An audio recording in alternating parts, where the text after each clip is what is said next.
Bienvenidos a mi canal. Hoy vamos a resolver la primera parte de un examen de química. El examen es de las pruebas de acceso para mayores de 25 y 45 años de la Comunidad Valenciana. La convocatoria es la de 2019 y en este vídeo trabajaremos las cuestiones 1, 2 y 3. Próximamente subiré otro vídeo en el que haremos las cuestiones 4, 5 y 6. Toma lápiz y papel y trabaja tomando apuntes como si estuvieras en una clase presencial.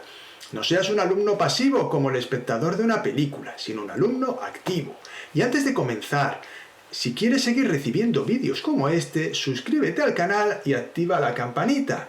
Y si te ha gustado el vídeo, te agradecería que le dierais un like. Así me animaréis a seguir creando contenido como este. Dadle al like ya mismo. Y ahora comenzamos con el vídeo. El enunciado dice lo siguiente. El dietilzinc es un reactivo muy inestable que se inflama espontáneamente en contacto con el dioxígeno según la reacción que tenéis en pantalla. Apartado A. Calcule la cantidad en gramos de óxido de zinc que se obtiene al exponer 1 gramo de dietilzinc al aire. Y apartado B, determinar el volumen en litros de dióxido de carbono medido a 300 grados centígrados y una atmósfera de presión que se generará como consecuencia de la reacción anterior. Y como datos nos dan las masas atómicas relativas y la constante R de los gases ideales. Vamos a resolver el ejercicio. En primer lugar, se necesita calcular el número de moles de dietilzinc. Para ello, necesitamos conocer su masa molecular relativa. Es lo primero que vamos a calcular. Ahí la tenéis en pantalla. Sería la masa atómica del zinc más 4 veces la masa atómica del carbono, puesto que el dietilzinc tiene 4 átomos de carbono, más 10 veces la masa atómica relativa del hidrógeno, puesto que si os fijáis el dietilzinc tiene 10 átomos de hidrógeno. Ahí tenéis el resultado, 123,4 gramos partido mol. Una vez tenemos ese dato, ya podemos calcular los moles que son 1 gramo de dietilzinc. Aplicamos la fórmula habitual en estos casos. Número de moles igual a masa partido masa molecular. Hacemos la operación. 1 dividido 123,4 nos da 0,0081 mol de dietilzinc. Continuamos con el apartado A para calcular los gramos de óxido de zinc. Ya sabemos los moles de dietilzinc que tenemos, ahí los he colocado en pantalla. Lo que voy a tener que calcular ahora son los moles de óxido de zinc. Como podéis ver, la reacción es 1 a 1, es decir, por cada mol de dietilzinc se genera un mol de óxido de zinc, con lo cual no hace falta hacer nada más, ya sabríamos los moles que tenemos de óxido de zinc. Pero a mí me gusta hacer el factor de conversión para que aprendáis a hacer este tipo de ejercicios, sean cuales sean los coeficientes estequiométricos. En este caso ponemos los moles de reactivo y hacemos el factor de conversión. En la parte de abajo ponemos los moles que tenemos, un mol de dietilzinc, que es, si os fijáis, el coeficiente estequiométrico que tiene esta sustancia, y en la parte de arriba ponemos los moles de la sustancia que queremos obtener. En este caso, como también tenemos un 1 delante del óxido de zinc, ponemos un mol de óxido de zinc.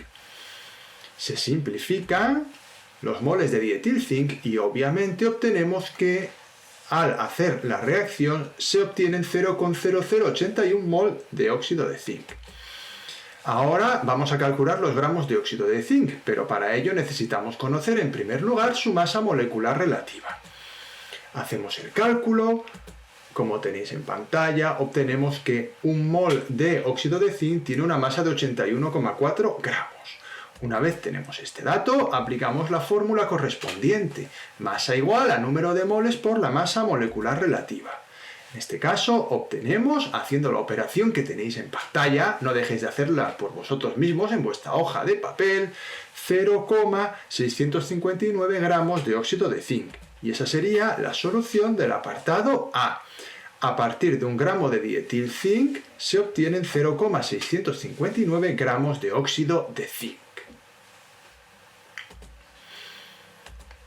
En el apartado B nos piden que determinemos el volumen en litros de dióxido de carbono medido a 300 grados centígrados y una atmósfera de presión.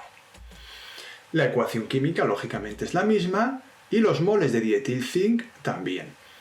Ahora los moles que vamos a tener que calcular son los de dióxido de carbono. Podéis observar que aquí la relación es 1 a 4, por lo tanto se generarán 4 veces más moles de dióxido de carbono. Lo vamos a comprobar con un factor de conversión. Lógicamente, 0,0081 mol de dietilzinc, que era lo que teníamos, y ahora el factor observar cómo cambia. Por cada mol de dietilzinc, que lo pongo abajo, se generan 4 mol de dióxido de carbono, que lo pongo arriba, porque es lo que estoy buscando calcular. Se vuelve a simplificar mol de dietilzinc y obtenemos 0,0324 mol de dióxido de carbono. Una vez dispongo de los moles de dióxido de carbono, para calcular el volumen que ocupa esta cantidad de gas, voy a utilizar la ecuación de los gases ideales. P por V igual a nRT. En primer lugar, transformo la temperatura en Kelvin sumando 273 a los grados centígrados y sustituyo en la fórmula que he dicho anteriormente. Ahí podéis ver la sustitución y el cálculo. Hacedlo vosotros en vuestra hoja y con vuestra calculadora. Podemos concluir, por lo tanto, que a partir de 1 gramo de dietilzinc se obtienen 1,52 litros de dióxido de carbono en las condiciones dadas. El enunciado dice lo siguiente. Apartado A. Prediga la geometría y el carácter polar o apolar de las moléculas que tenéis ahí en pantalla. Y como datos nos dan los números atómicos de los elementos químicos que participan en estas moléculas. En primer lugar, escribiré la configuración electrónica de los elementos químicos. Ahí tenéis las configuraciones electrónicas. Debéis saber hacerlas a estas alturas por vosotros mismos. Pero si no lo tenéis claro, buscad regla de Moeller, o también a veces en algunos sitios pone de Boeller, para ver cómo se rellenan las configuraciones electrónicas en los átomos. Fijaos que el hidrógeno tiene un electrón y por eso su configuración es 1s1. El boro, al tener 5 electrones, 1s2, 2s2, 2p1 y así sucesivamente. Lo que me importa, en este caso, a la hora de formar enlaces covalentes, es el número de electrones de valencia. Por ejemplo, el hidrógeno en su última capa tiene un electrón de valencia. Ahí lo ponemos. El boro tiene 3 electrones de valencia, ya que la capa 2s tiene 2 electrones y en la capa 2p tiene un electrón. Y esos 3 electrones se consideran electrones de valencia porque están en la última capa.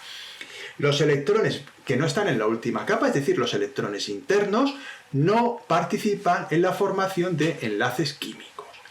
Con el resto de elementos seguimos el mismo procedimiento, por eso el carbono tiene 4 electrones de valencia, el nitrógeno 5 electrones de valencia y el flúor y el cloro tienen 7 electrones de valencia. No es casualidad que tengan los mismos. Todos los elementos que pertenecen a un mismo grupo tienen el mismo número de electrones de valencia. Para poder estudiar la geometría en primer lugar y la polaridad después, es imprescindible que hagamos las estructuras de Lewis de los compuestos que nos dicen. ¿Qué es una estructura de Lewis? Pues una estructura de Lewis es una representación que muestra los pares de electrones en guiones o puntos de enlaces entre los átomos de una molécula y los pares de electrones solitarios que pueden existir. Por otro lado, para poder construir las estructuras de Lewis es importante saber que la mayoría de ellas cumplen la regla del octeto, es decir, los átomos que forman las moléculas tienen tendencia a tener 8 electrones en su última capa. Aunque hay excepciones, como el caso del hidrógeno o el boro, que tienden a tener en su última capa 2 o 6 electrones respectivamente. Y eso es importante porque en estos compuestos, si os habéis fijado, aparecen el boro y el hidrógeno. Comenzamos con el primer compuesto. Ahí lo tenemos, el BHF2. En este caso, el boro es el átomo central. Y como necesita compartir 3 electrones para completar la capa de valencia, recordad que el boro es una excepción, lo hace con los átomos de flúor e hidrógeno que están alrededor. El boro se estabiliza con 6 electrones y tiene 3 electrones de valencia, por lo tanto necesita otros 3 electrones.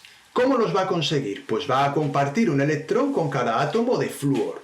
Tal como veis ahí en la pantalla, el flúor está de color verde y un electrón con el átomo de hidrógeno que está de color rojo. Observad que al producirse esta compartición de electrones, el boro queda con 6 electrones, estabilizado, los átomos de flúor quedan con 8 electrones, también estabilizados, y el hidrógeno, que es otra excepción, queda estabilizado con 2 electrones. Normalmente la estructura de Lewis la escribimos con guiones. Ahí la tenéis escrita con guiones en vez de con bolas. Una vez tenemos la estructura de Lewis, ya podemos estudiar la geometría molecular. Tanto para esta molécula como para las siguientes, vamos a utilizar la teoría de repulsión de pares de electrones de la capa de valencia, que dice lo siguiente. Esto hay que anotarlo en el examen y lo tenéis que conocer y dominar. Los pares de electrones de valencia alrededor de un átomo se repelen mutuamente y por lo tanto adoptan una disposición espacial que minimiza esta repulsión. Es decir, los pares de electrones tienden a estar lo más alejados posibles entre sí. En este caso, aplicando esta teoría a esta molécula, debido a que hay 3 nubes electrónicas alrededor del átomo central, estas adoptan una disposición triangular plana, que es la disposición que minimiza la repulsión. Por ello, la geometría de esta molécula es triangular plana. Ahí la tenéis representada más o menos como sería en la realidad. Por otro lado, en cuanto a la polaridad, una molécula es apolar si la suma vectorial de sus momentos dipolares es 0. En este caso, observad que aunque la disposición es triangular plana, la diferencia de electronegatividad entre el boro y el flúor no es igual a la diferencia de electronegatividad entre el boro y el hidrógeno. Por ello, los vectores momento dipolar que se generan entre boro y flúor son mucho más grandes que el que se genera entre boro e hidrógeno. Por ello, ocurre lo siguiente. La suma vectorial de los vectores momento dipolar no se anula y por ello esta molécula es polar. Continuamos con la molécula de tricloruro de nitrógeno. En este caso, el nitrógeno es el átomo central y como necesita compartir 3 electrones para completar su capa de valencia, lo hace con los átomos de cloro. Un electrón con cada cloro, ya que recordad que el cloro al tener 7 electrones de valencia, con un electrón la completa. En este caso ahí tenéis la representación, en negro el nitrógeno y en verde los átomos de cloro. Observad que ahora todos los 4 átomos que forman esta molécula cumplen la regla del octeto, compartiendo un electrón, el nitrógeno, con cada átomo de cloro. La estructura con guiones sería esa que tenéis en pantalla. Analizamos la geometría, de nuevo utilizando la teoría de repulsión de pares de electrones de la capa de valencia. Debido a que hay 4 nubes electrónicas ahora alrededor del átomo central, tened en cuenta que los pares no enlazantes también forman una nube electrónica, estas nubes electrónicas adoptan una disposición tetraédrica, que es la disposición que minimiza la repulsión. Pero, atentos, solo 3 de las nubes electrónicas del nitrógeno forman enlace. Por ello, la geometría de la molécula es de pirámide trigonal, ya que los pares no enlazantes, esos pares solitarios, el par solitario que tiene el nitrógeno, no interviene en la geometría molecular. Observad cómo sería la representación. Mirad, ahí veis la forma tetraédrica de la distribución de las nubes electrónicas, incluido el par no enlazante. Pero para la geometría solo tengo en cuenta los átomos. Por lo tanto, ahí podéis ver esa pirámide trigonal. En este caso, al sumar vectorialmente los momentos dipolares, estos no se anulan y por lo tanto la molécula es polar claramente. Observad que los 3 momentos dipolares van del nitrógeno al cloro y todos van hacia abajo. Por lo tanto, pues no se pueden anular nunca. La siguiente molécula es esta que tenéis en pantalla. Su estructura de Lewis será la siguiente. Vamos a tomar el átomo central, el carbono, y como el carbono necesita compartir 4 electrones para completar la capa de valencia, lo hace con los 3 átomos de flúor y con el átomo de hidrógeno. Un electrón con cada uno de ellos, y así todos van a cumplir la regla del octeto, excepto el hidrógeno, que como hemos comentado anteriormente, con 2 electrones en su capa de valencia es estable. Ahí tenéis la estructura de Lewis. En negro el carbono, en verde el flúor y en rojo el hidrógeno. La estructura en forma de guiones es esa que tenéis en pantalla. En este caso, para la geometría diremos lo siguiente. Debido a que hay 4 nubes electrónicas alrededor del átomo central, estas adoptan una disposición tetraédrica, que es la disposición de mínima repulsión. Por ello la geometría de esta molécula es tetraédrica. Aquí ya no hay pares no enlazantes, como en el caso anterior. Ahí tenéis el tetraedro cómo se forma. En cuanto a la polaridad, una molécula es apolar si la suma de sus momentos dipolares es 0. En este caso, de nuevo ocurre lo mismo que en la primera molécula que comentamos.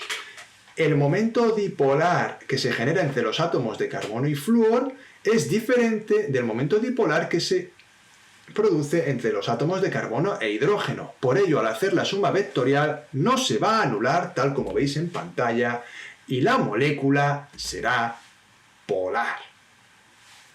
El apartado B de la cuestión dice lo siguiente.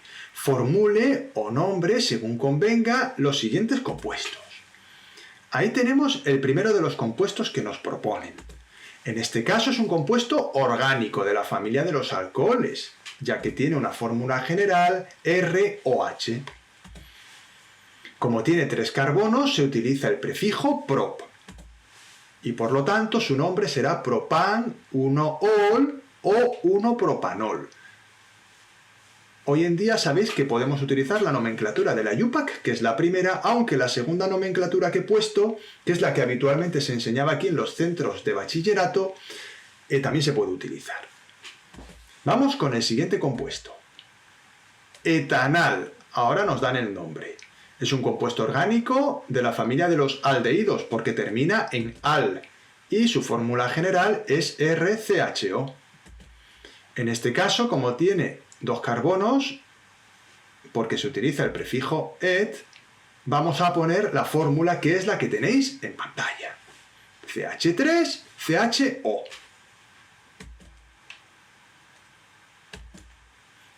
El siguiente compuesto que nos proponen es Na3PO4. Este es un compuesto inorgánico. Observad que no está basado en carbono, que proviene de los iones sodio, 1+, su estado de oxidación, y fosfato, 3-. Observad cómo se formaría. Y en este caso vamos a comentar lo siguiente. El fósforo, cuando forma oxoácidos y oxosales, es capaz de asimilar 1, 2 o 3 moléculas de agua, dando lugar a los oxoácidos meta, di y orto.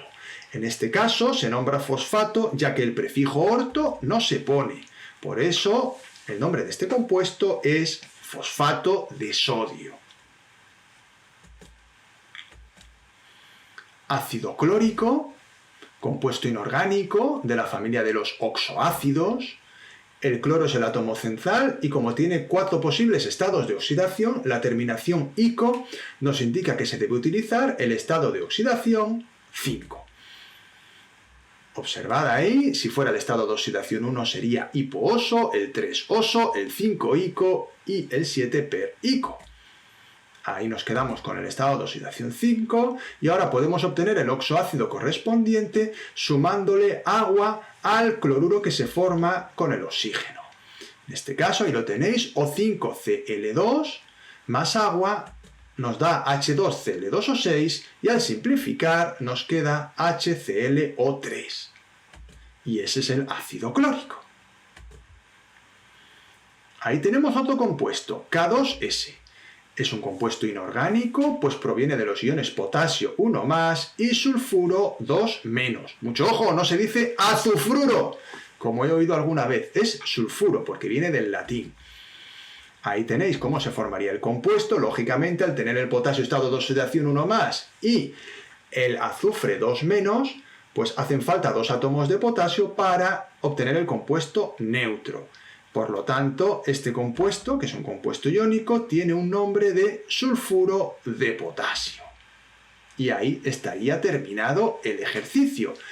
Como veis, esto no es un repaso de química inorgánica y orgánica. Yo simplemente he tratado de explicar un poquito cómo he formulado los compuestos y cómo los he nombrado. Pero realmente, si queréis aprender esto bien, hay que coger un curso más completo donde podamos estudiarlo todo con detalle. El enunciado dice lo siguiente: el metanol es una sustancia que puede utilizarse como combustible en los motores de explosión. Las entalpías de formación estándar a 25 grados centígrados del metanol, dióxido de carbono y agua son respectivamente las que tenéis en pantalla. Están expresadas en kilojulios por mol. Nos piden que calculemos la cantidad de energía en kilojulio que se desprenderá cuando se quemen, según la reacción siguiente que se sale ahí, 8 gramos de metanol. Muy bien. Vamos a resolver el ejercicio. Nos dan como dato las masas atómicas y comenzamos. En primer lugar, se calcula la entalpía de la reacción a partir de las entalpías de formación, utilizando la fórmula que tenéis en pantalla. La entalpía de una reacción, en este caso esta combustión que nos han puesto ahí, aunque esto no es una entalpía de combustión porque el metanol tiene un 2 delante, es la suma de las entalpías de los productos menos la suma de las entalpías de los reactivos. Ahí tenéis cómo sería la fórmula. 2 veces la entalpía de formación del CO2, más 4 veces la entalpía de formación del agua líquida, menos 2 veces la entalpía de formación del metanol líquido, menos 3 veces la entalpía de formación del oxígeno. Sustituimos los datos y debemos tener en cuenta una cosa. Las entalpías de formación de los elementos químicos en su estado natural es 0. Por eso en la entalpía de formación del oxígeno gaseoso hemos puesto un 0 y por eso no nos lo han dado como dato. El resto de datos los hemos sustituido con sus signos correspondientes y obtenemos un valor de menos 1453 kilojulios, lo cual significa que cuando se queman 2 moles de metanol, se desprende una energía de 1453 julios. A esta entalpía, como he dicho antes, e insisto de nuevo, no se le puede llamar entalpía de combustión. Para que fuera una entalpía de combustión, tendría que haber un 1 delante del metanol. Si nos hubieran pedido en el ejercicio que calculáramos la entalpía de combustión, deberíamos dividir el resultado que nos ha dado la entalpía de esta reacción entre 2. Después de este inciso, continuamos con el cálculo que nos piden, que es la energía que se desprende cuando se queman 8 gramos de metanol.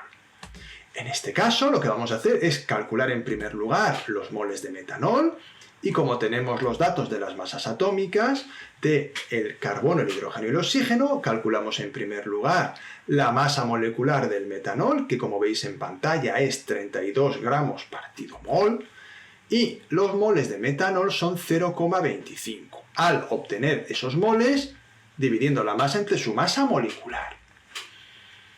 Se calcula la energía desprendida por los 8 gramos o los 0,25 moles utilizando un factor de conversión. Vamos allá. 0,25 mol de metanol. En la parte de abajo ponemos los 2 mol de metanol, que es lo que tengo, y arriba pongo lo que quiero, que son los kilojulios. 2 moles de metanol desprenden 1453 kilojulios. Simplificamos los moles y hacemos la operación.